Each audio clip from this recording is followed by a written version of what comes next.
Good morning students.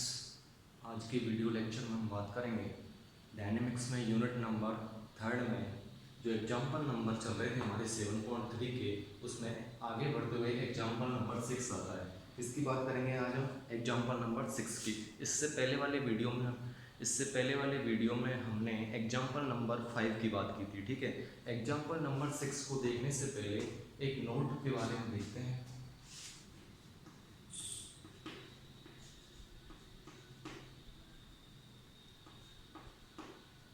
Note क्या कहता है, देखना, ये हमारा कोई दीर्घवृत्त है, ये कोई हमारा दीर्घवृत्त है।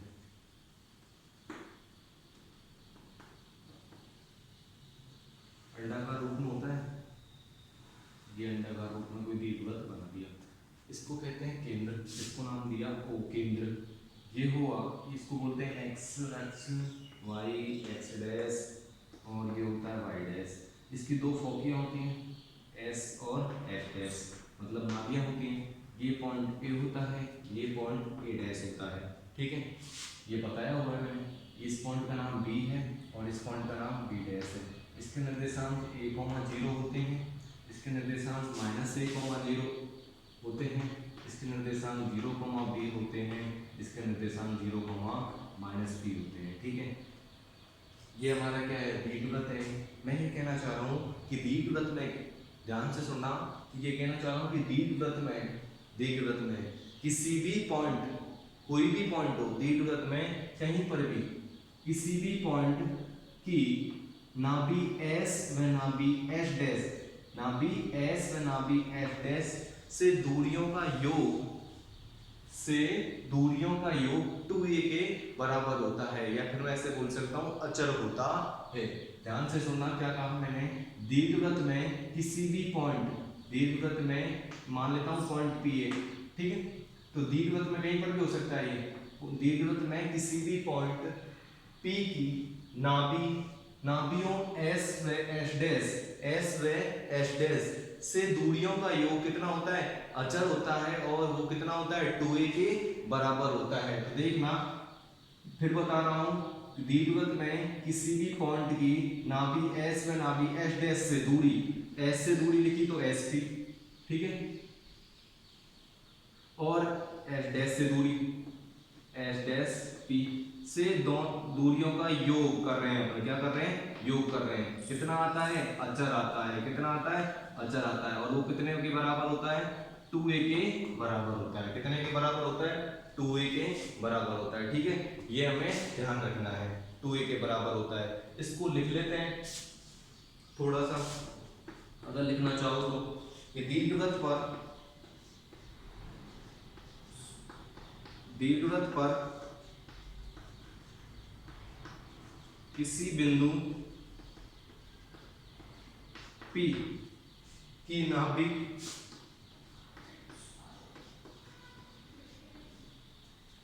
S व S डैश से दूरियों का योग अचर होता है,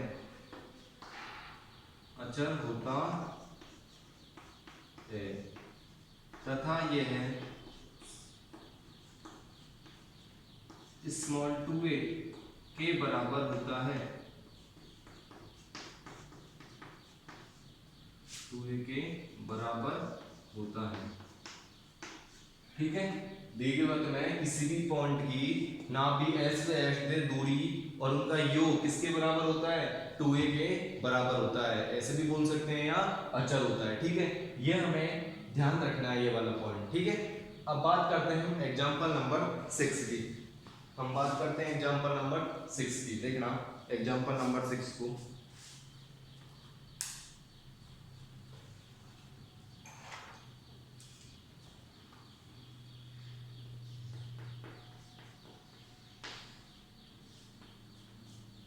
एक ग्रह इंपॉर्टेंट एग्जाम्पल है, ध्यान रखना। ये एग्जाम्पल 2000 में आया हुआ है, 4 में आया हुआ है, 9 में आया हुआ है, 14 में आया हुआ है। इससे पहले जो एग्जाम्पल कराया था एग्जाम्पल 5, वो भी एग्जाम्पल इंपॉर्टेंट था, ठीक है, और ये भी एग्जाम्पल इंपॉर्टेंट है। 2 में आया है, 4 में आया है, 9 में आया है, 16 में आया, सॉरी 14 में आया है, ठीक है। एक ग्रह नाभिका में स्थित सूर्य, नाभिका में स्थित सूर्य के प्रति एक दीर्घवृत्त बनाता है। सूर्य के प्रति एक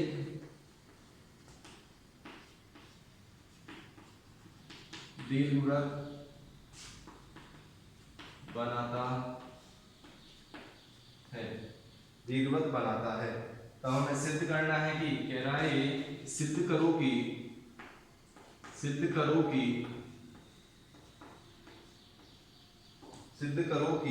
लघु अक्ष के एक सिरे पर, लघु अक्ष के एक सिरे पर, लघु अक्ष के एक सिरे पर इसका वेग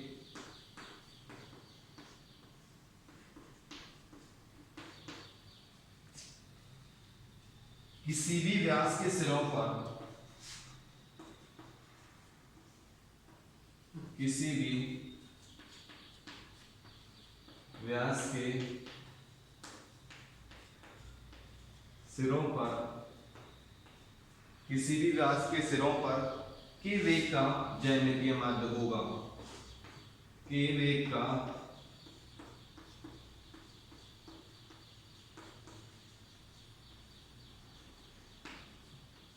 ज्यामितीय माध्य होगा, ठीक है। ये हमें क्या करना है, सिद्ध करना है। देखो क्या कह रहा है क्वेश्चन। एक ग्रह है, ठीक है, और उसकी नाभिका में जो नाभियां होती है उसकी किसी एक नाभि पर सूर्य स्थित है, ठीक है, के प्रति एक दीर्घवृत्त बनाता है।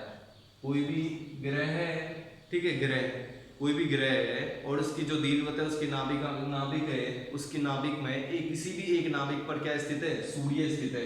उससे जो ग्रह है वो क्या बना रहा है, एक दीर्घवृत्त बना रहा है। क्या बना रहा है, ग्रह क्या बना रहा है, दीर्घवृत्त बना रहा है, दीर्घवृत्त का निर्माण कर रहा है, ठीक है। जो हमारी सेकेंद्र कक्षा है वो क्या है, दीर्घवृत्त है। कहने का मतलब ये है इसका। तो हमें क्या सिद्ध करना है कि सिद्ध करो कि लघु अक्ष के एक सिरे पर, किसके अक्ष के सिरे पर, लघु अक्ष के एक सिरे पर। लघु अक्ष को क्या बोलते हैं, वाई एक्सिस। वाई एक्सिस क्या होती है, हमारी लघु एक्सिस, और जो एक्स एक्सिस होती है वो क्या होती है, हमारी दीर्घ एक्सिस। तो लघु अक्ष का कोई सा भी एक सिरा ले लेंगे और जब उसके वेग, उसका जो वेग है उसके एक सिरे पर कोई वेग मान लेंगे, उसका वेग किसी भी व्यास के सिरों पर जो वेग है उसका क्या आना चाहिए, ज्यामितीय माध्य आना चाहिए। देखना इसका डायग्राम बनाते हैं पहले, फिर समझेंगे इसे। ये क्या है, दीर्घवृत्त का निर्माण कर रहा है ग्रह, और इस दीर्घवृत्त की नाभि, एक नाभि पर क्या है, सूर्य स्थित है।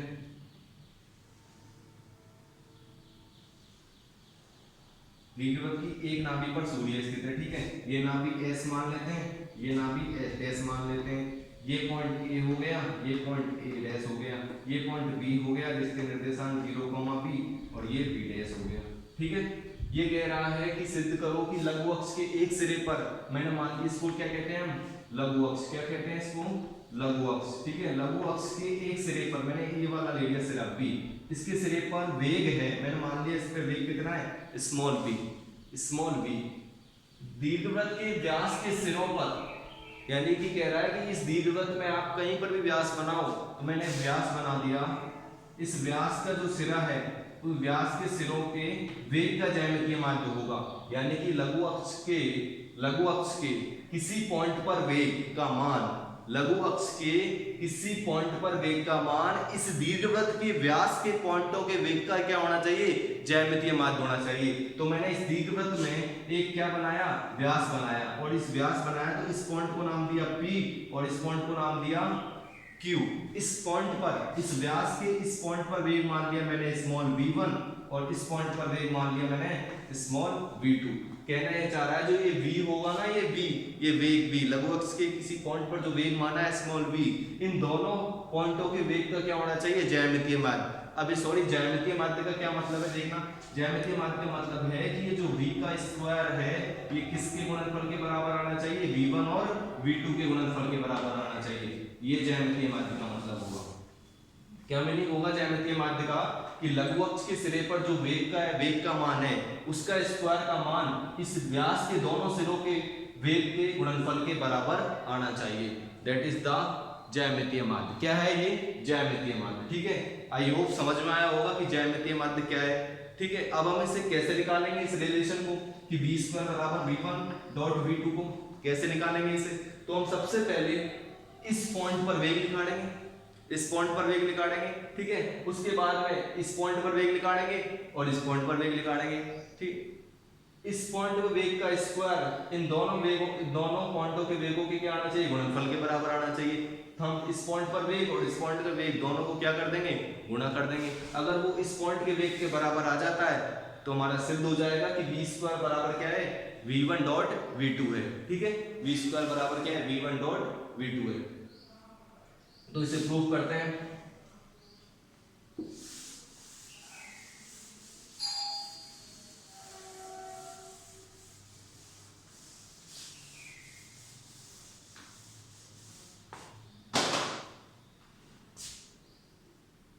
जो चीज मानी है उसको लिख लेते हैं कि माना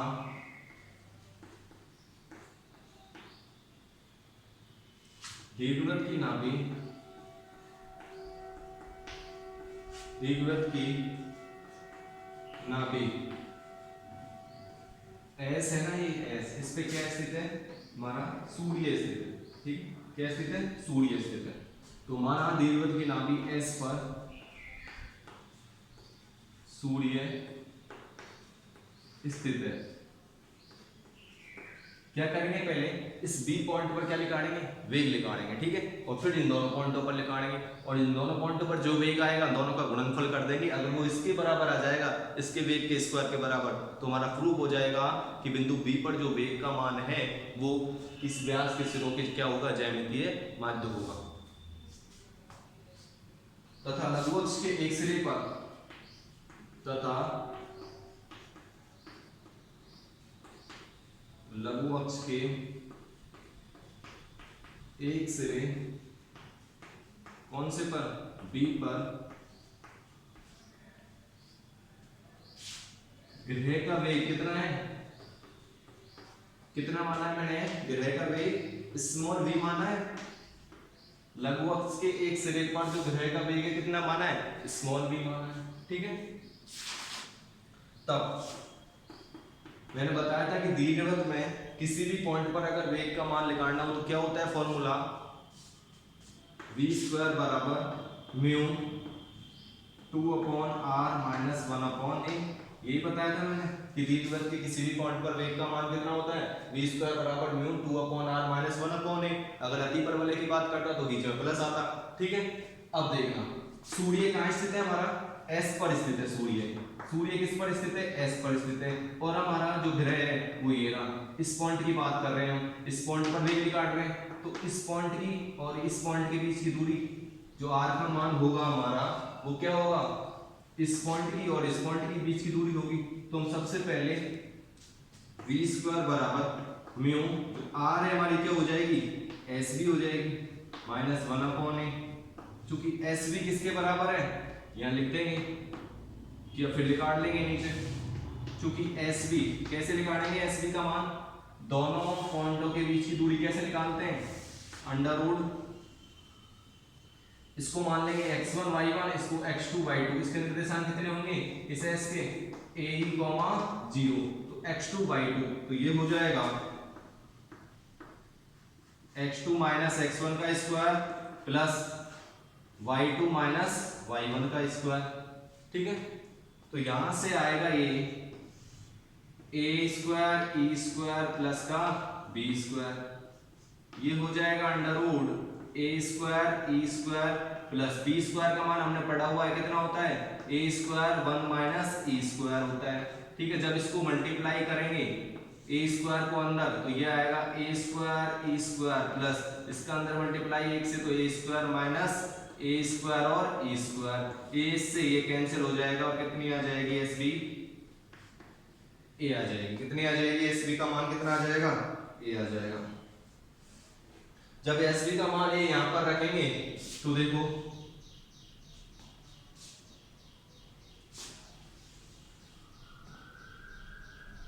वी स्क्वायर बराबर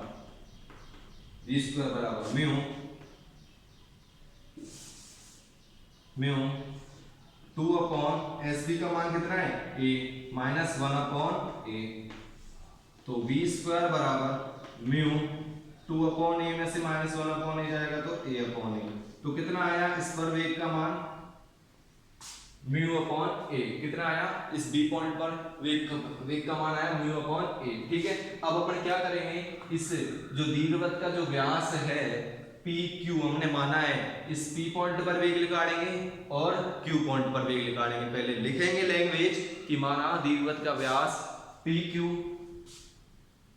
के पॉइंट पी पर वेग का मान v1 है और q पर वेग का मान कितना है v2 है। ठीक है,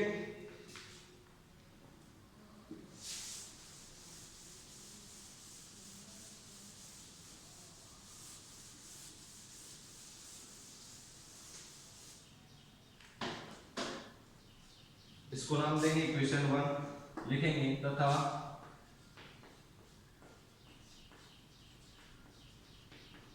दीर्घवृत्त के व्यास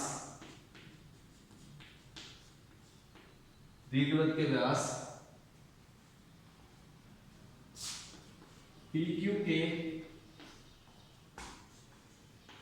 सिरे P पर वेग कितना माना है हमने v1 तथा q पर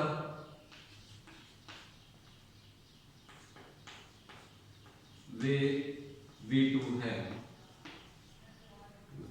कितना है v2 है। तब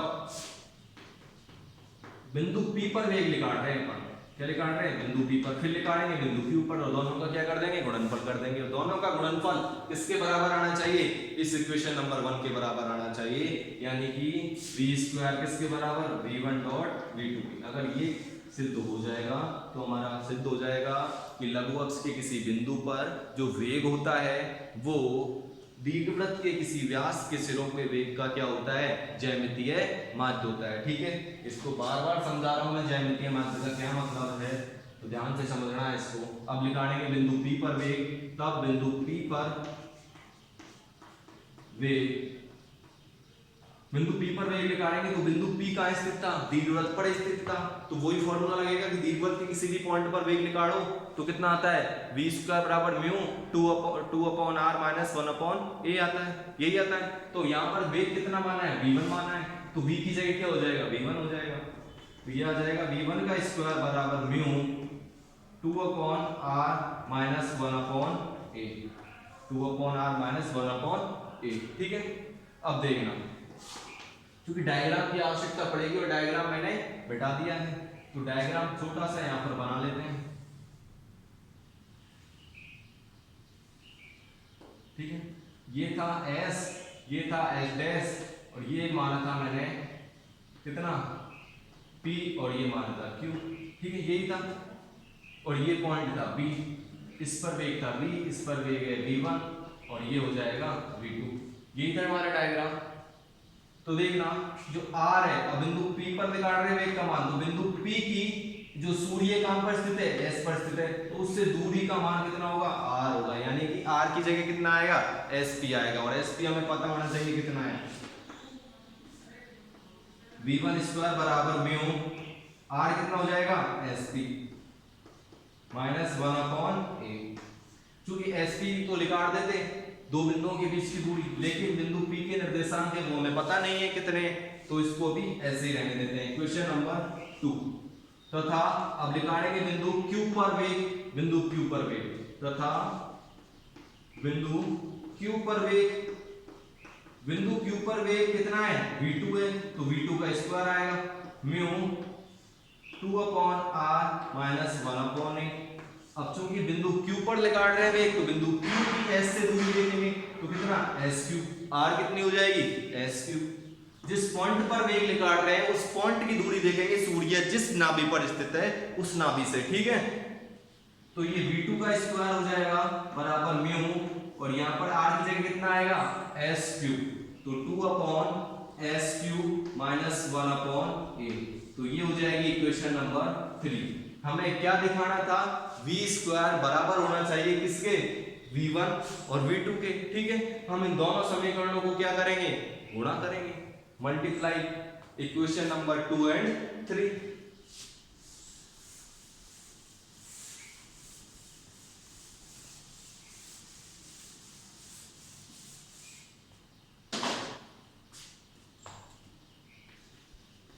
multiply equation number 2 and equation number 3 करो भाई। LHS से होता है और RHS से होता है, तो V1 स्क्वायर गुणा V2 स्क्वायर बराबर ये गुणा होगा और ये गुणा होगा, तो म्यू और म्यू कितने हो जाएंगे, म्यू स्क्वायर हो जाएगा, ठीक है। तो ये हो जाएगा म्यू स्क्वायर और कोष्टक कोष्टक गुणा हो जाएंगे, तो ये आएगा 2 upon SP minus 1 upon A, और नेक्स्ट जो कोष्टक है वो ये है 2 upon SQ minus 1 upon A। अब दोनों कोष्टकों को क्या करेंगे, मल्टीप्लाई करेंगे, तो ये आएगा V1 square dot V2 square बराबर म्यू स्क्वायर, तो देखना 2 अपॉन SP इन दोनों से मल्टीप्लाई होगा, तो इससे मल्टीप्लाई होगा तो 2 और 2 4, और नीचे SP और SQ। इसी प्रकार ये वाला इससे मल्टीप्लाई होगा तो माइनस का 1 अपॉन A 2 अपॉन SP। अब इस वाले को पकड़ो, ये माइनस का 1 अपॉन A इन दोनों से करो तो आएगा माइनस का 1 अपॉन A 2 अपॉन SQ, ये minus 1 upon A minus 1 upon A से होगा तो प्लस का 1 अपॉन A स्क्वायर हो जाएगा, यही आएगा। नेक्स्ट स्टेप देखना क्या आएगी, V1 square dot V2 square बराबर म्यू स्क्वायर, ये है 4 अपॉन SP और SQ, ठीक है। इन दोनों से कुछ कॉमन आ रहा है, इससे इन दोनों से कुछ कॉमन ले रहा हूं, माइनस का 1 अपॉन A, अंदर बचेगा माइनस का 2 अपॉन A कॉमन आ रहा है, इससे तो कितना कॉमन आ रहा है 2 अपॉन A, अंदर कितना बचेगा 1 अपॉन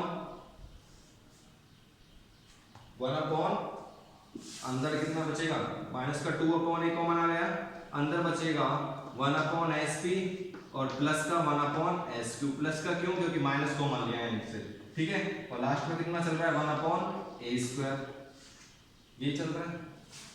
इसको थोड़ा सा और सॉल्यूशन कर लेते हैं इसका, V1 square dot V2 square बराबर आएगा म्यू स्क्वायर 4 अपॉन SP और SQ माइनस 2 अपॉन A, ये आ जाएगा एलसीएम लेंगे तो इसका SP गुणा SQ और SP प्लस का SQ, ठीक है, प्लस का 1 अपॉन A स्क्वायर।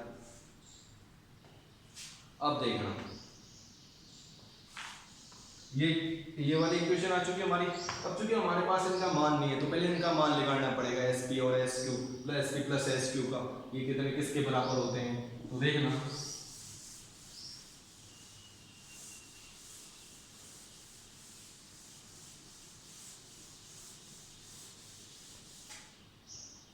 साइड में लिख लेना इसको, ये स्टेप चल रहा है तो मेरे को मान निकालना है SP प्लस SQ का, अगर इसका मान आ जाएगा तो ये हमारा सॉल्यूशन हो जाएगा। पहले इसका मान निकालना है तो साइड में लिख लेना इसको, पहले डायग्राम में, ये बार बार डायग्राम काम में आ रहा है, मैंने बता दिया है, आपको नहीं बनाना है, एक बार ही बनाना है, ठीक है, मेरे को समझाने के लिए बनाना पड़ रहा है।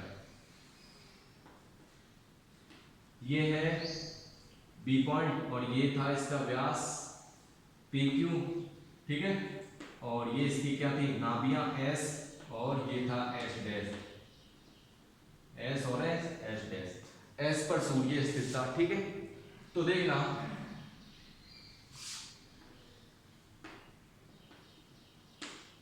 ये हो गई SP S H dash P और ये SQ। तो मेरे को इस डायग्राम में दो त्रिभुज बन रहे हैं, त्रिभुज कौन कौन से बन रहे हैं, तो देखना ये हो गया O पॉइंट, एक तो त्रिभुज बन रहा है ये वाला, और एक त्रिभुज बन रहा है ये वाला, बन रहा है दो त्रिभुज, ठीक है, दो त्रिभुज बन रहे हैं इससे।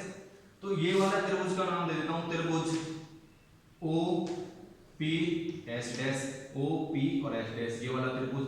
और एक त्रिभुज है O Q S, O Q S, ठीक है। इस त्रिभुज में देखना ये वाली भुजा और ये वाली भुजा बराबर है, यानी कि एस डैश पी बराबर है किसके, एस क्यू के।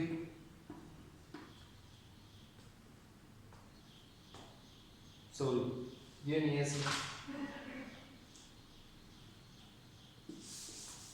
ये वाली भुजा बराबर है ओपी, ओपी किसके बराबर है, ये ओ क्यू के। ओपी बराबर है किसके, ओ क्यू के। और ओ एस डैश बराबर है ओ एस के, ओ एस डैश बराबर है ओ एस के। ध्यान से देखना, मैं दो त्रिभुज बन रहे हैं इसमें, एक ये वाला त्रिभुज और एक ये वाला त्रिभुज। ये त्रिभुज में मैंने क्या किया कि ये वाली और ये वाली, यानी कि ओपी और ओ क्यू दोनों बराबर है। इसी प्रकार एस एस डैश ओ बराबर है ओ एस के बराबर है, ठीक है। और एक कोण भी बराबर है, एंड कोण, कोण कौन सा, कोण बराबर है पी ओ एस डैश तथा एक कोण है Q O S, Q O S. ये दोनों के दोनों कोण क्या है, बराबर है। यानी कि दो भुजा बराबर है और एक कोण बराबर है। ये दो त्रिभुज हैं, ये दोनों त्रिभुजों को मेरे को क्या करना है, सर्वांगसम प्रूफ करना है। अब सर्वांगसम प्रूफ कैसे करते हैं, देखना, इसकी दो, इसकी एक भुजा तो ये बराबर है, इसकी एक भुजा तो ये बराबर है ओपी, किसके बराबर है, ओ क्यू के, ओ क्यू के बराबर है। एंड एक भुजा ये बराबर है ओ एस डैश, किसके बराबर है, ओ एस के। ओ एस डैश किसके बराबर है, ओ एस डैश के। एक कोण बराबर है इसका, कोण P O S dash, P O S dash किसके बराबर है, क्यू ओ एस के बराबर है, ठीक है। अब इसमें दो भुजा बराबर है, एक कोण बराबर है, तो कौन सा नियम लगेगा, एस ए एस नियम लगेगा। और एस ए एस नियम से दोनों के दोनों त्रिभुज कैसे हो जाएंगे, सर्वांगसम हो जाएंगे। त्रिभुज ओ पी एस डैश, ठीक है, और त्रिभुज ओ क्यू एस, ये त्रिभुज कैसे हो गए, सर्वांगसम हो गए। जब दोनों त्रिभुज सर्वांगसम है तो इसकी तीसरी भुजा कैसी होगी, बराबर होगी। और तीसरी भुजा कौन सी है, ये एस पी डैश, यानी कि पी एस डैश किसके बराबर होगा, क्यू एस के बराबर होगा। किसके बराबर होगा, क्यू एस के बराबर होगा, ठीक है। तो मैं ऐसे लिख सकता हूं, अतः एस क्यू बराबर होगा किसके, ये वाली लाइन किसके बराबर होगी, इस वाली लाइन के, एस डैश पी के बराबर होगी। एक बार और समझना है इसको, इसमें दो त्रिभुज बन रहे थे, मेरे को मान चाहिए किसका, S P plus S Q का, ठीक है। तो मैंने दो ये दीर्घवृत्त को लिया, हमारा जो दीर्घवृत्त बनाया था मैंने शुरू में, उसमें दो त्रिभुज बन रहे थे, ठीक है। दोनों त्रिभुजों में देखना, मैं इसको सर्वांगसम प्रूफ करना चाह रहा हूँ, सर्वांगसम प्रूफ करना चाह रहा हूँ। मेरे को लेके आना है कि ये S P plus S Q, तो एस पी आया प्लस यहाँ पे आना चाहिए एस डैश पी। अभी मैंने नोट में लिखाया था कि दीर्घवृत्त में किसी भी पॉइंट की दोनों नाभियों से दूरियों का योग कितना होता है, 2a के बराबर होता है। वो मेरे को यहाँ पे लेके आना है, यानी कि p की s से दूरी आ गई प्लस p की s डैश से और आनी चाहिए। तो s क्यू बराबर क्या लेके आना है मेरे को, s क्यू बराबर लेके आना है मेरे को s डैश p लेके आना है, ठीक है। अगर s क्यू बराबर s डैश p आ गया तो मैं वहां पर वे फॉर्मूला लगा दूंगा कि बिंदु p की नाभि s व s डैश से दूरियों का योग कितना होता है, 2a के बराबर होता है। तो इसका मान यहाँ पे कितना आ जाएगा, 2a आ जाएगा, ठीक है। तो 2a लाने के लिए मैंने क्या किया, दोनों त्रिभुजों को सर्वांगसम प्रूफ कर दिया और तीसरी भुजा को इसके बराबर प्रूफ कर दिया। तो हमारा क्या आ गया, एस क्यू बराबर आ गया एस डैश पी की, ठीक है। तब इसका मान एस क्यू का मान एस डैश पी यहाँ पे रखेंगे तो देखना कितना आएगा, ये तो साइड में लिख लेना समझने के लिए। v1 square dot v2 square बराबर mu square 4 upon S P और S Q minus 2 upon A, बाहर चल रहा है 2 अपॉन ए, और इसका मान S P plus S Q का मान कितना आ गया, S dash P, S Q plus S P plus H dash Q upon कितना एस पी और एस क्यू, और इस तरह चल रहा है प्लस का 1 अपॉन ए स्क्वायर। ठीक है, v1 square dot v2 square बराबर mu square 4 upon S P और S Q minus 2 upon A, और इसका मान कितना हो जाएगा, इसका मान एच डैश पी आएगा, सॉरी यहाँ पर इसका मान कितना हो जाएगा, बिंदु P की दोनों नाभियों से दूरियों का योग किसके बराबर होता है, 2a के बराबर होता है। किसके बराबर, 2a के, तो ये 2a आ जाएगा और sp और sq प्लस का 1 अपॉन a स्क्वायर आ जाएगा। ठीक है, इस a से ये कैंसिल हो जाएगा और यहाँ पर बनेगा 4 2 और 2 4 बनेगा, 4 अपॉन sp sq, और इधर भी क्या चल रहा है 4 अपॉन sp sq, ये दोनों कैंसिल हो जाएंगे। ठीक है, ये कैंसिल हो जाएगा, तो यहाँ पे बचेगा v1 square dot v2 square बराबर म्यू स्क्वायर और इधर चल रहा है 1 अपॉन a स्क्वायर, तो ये आएगा mu v1 square dot v2 का स्क्वायर बराबर mu square upon a square. ठीक है, मेरे को क्या दिखाना था कि v1 v का स्क्वायर किसके बराबर आना चाहिए, v1 डॉट v2 के बराबर आना चाहिए, और v स्क्वायर कितना आया था म्यू अपॉन a, तो ये दोनों का गुणनफल v1 डॉट v2 का गुणनफल भी कितना आना चाहिए, म्यू अपॉन a आना चाहिए। तो आ रहा है कि v1 डॉट v2 का गुणनफल म्यू अपॉन आ रहा है, क्योंकि इसके ऊपर स्क्वायर लग रहा है, स्क्वायर को हटाएंगे तो कितना आएगा, v1 square dot v2 square कितना आएगा, म्यू अपॉन a, कितना आएगा, म्यू अपॉन a। तो ये हो जाएगा इक्वेशन नंबर कितनी है, 4 हो जाएगी। ठीक है, तो नाउ इक्वेशन नंबर जो हमारी 1 आई थी वो आई थी v स्क्वायर बराबर म्यू अपॉन a, और इक्वेशन नंबर 4 आई है वो आई है v1 डॉट v2 बराबर कितना, म्यू अपॉन a। तो हमें यही प्रूव करना था कि बिंदु P पर जो बिंदु B था, इस बिंदु पर B पर जो वेग है वो दीर्घवृत्त के व्यास के दोनों सिरों के गुणनफल का कैसा होगा, ज्यामितीय माध्य होगा। ठीक है, यही मेरे को क्या करना था, प्रूफ करना था। तो मेरे को दिखाना था इसके लिए कि v स्क्वायर बराबर आना चाहिए v1 डॉट v2 के, तो v स्क्वायर का मान निकाला, यानी कि बिंदु P पर वेग का मान निकाला और बिंदु P और Q पर वेग का मान निकाला, तो उसके गुणनफल के बराबर आ रहा है। ठीक है, v1 डॉट v2 किसके बराबर आ गया, म्यू अपॉन a के बराबर आ गया। तो समीकरण नंबर 1 व 4 से स्पष्ट होता है कि लिखेंगे आगे,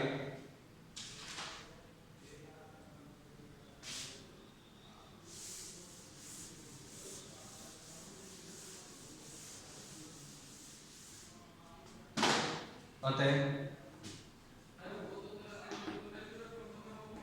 equation number 1 and equation number 4 से स्पष्ट है कि v स्क्वायर बराबर है v1 डॉट v2। ठीक है, ये हमें क्या करना था, इसमें प्रूफ करना था। एग्जाम्पल इंपॉर्टेंट है तो ध्यान रखना है, इसको अच्छे से करना है, इसमें ज्यादा कुछ नहीं है, जो भी थोड़ा सा जो कंसेप्ट है वो यहीं पे लगेगा, दोनों त्रिभुजों को सर्वांशम प्रूफ करना है। ठीक है, तो यहाँ पर जो हमारा sp प्लस sq आ रहा है, ये sp plus h dash p आना चाहिए, तो हम sq की जगह हमको क्या प्रूफ करना था, h डैश p लेके आना था, इसलिए इसको किया और इसमें हमने क्या लगा दिया, इस पे हमने लगा दिया कि किसी दीर्घवृत्त में किसी भी बिंदु की दोनों नाभियों से दूरियों का योग किसके बराबर होता है, 2a के बराबर होता है। तो इसका मान मेरे को क्या मिल गया, 2a मिल गया, और मैं ये दोनों के दोनों कैसे हो गए, कैंसिल हो गए, कितना बचेगा, 1 अपॉन a स्क्वायर बचेगा।